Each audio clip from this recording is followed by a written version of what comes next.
Hello everybody. So I want to make this video talking about the BCM SOPMOD stock. When I was first out in the market trying to find a stock for my new 6716, this was one of the options, but there was no information about this whatsoever on the internet. So YouTube had basically no videos, and everything else was geared towards the BCM's smaller cousin, which is the BCM either Mod 0 or Mod 1 non-storage capabilities. So this is the BCM SOPMOD stock. Retails for I think about $75. You can probably find it about $65 to $69. Don't quote me on that. But it comes out just about that price. So the big thing about this stock is two things. First, enhanced cheek weld.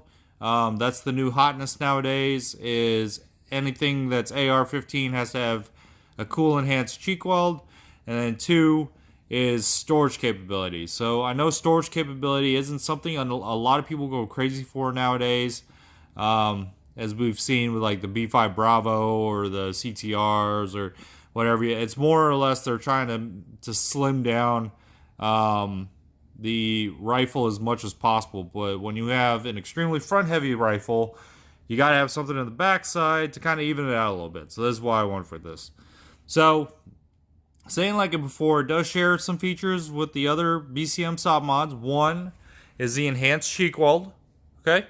So, kind of similar to a B5 Bravo. If you guys have used that, it's not as wide as, say, like a Magpul STR or a B5 enhanced SOPMOD. But there's enough meat on there that, you can get your cheek behind it and it will feel good. Okay, going down, adjustment lever is this big honking thing right here.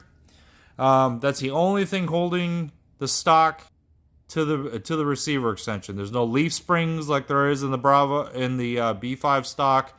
There's no friction lock like in the Magpul stocks. So what you get is what you get. There's a slight amount of wobble, but it's not even enough for you to honestly really see. Going down, there's a little hook here called a V-Bost. I have no idea what it stands for, but I know it's something that a lot of operators will take their rubber bands and wrap it around the sling and wrap it around the stock, so that way it keeps their sling from flopping around I guess the inside of their cool guy car. This is the best answer I've got. Rotational QDs on both sides. QDs will fit, but they'll spin all the way around. Above that, 2 sling points, 1 on each side. And that's what I've chosen to do because I don't like QDing a sling, I guess. I like mine to be permanent. Whoops. Now, going back to what we were talking about, rubber butt pad in the back. But the big thing about this is storage capability. So, 1 pin in the back.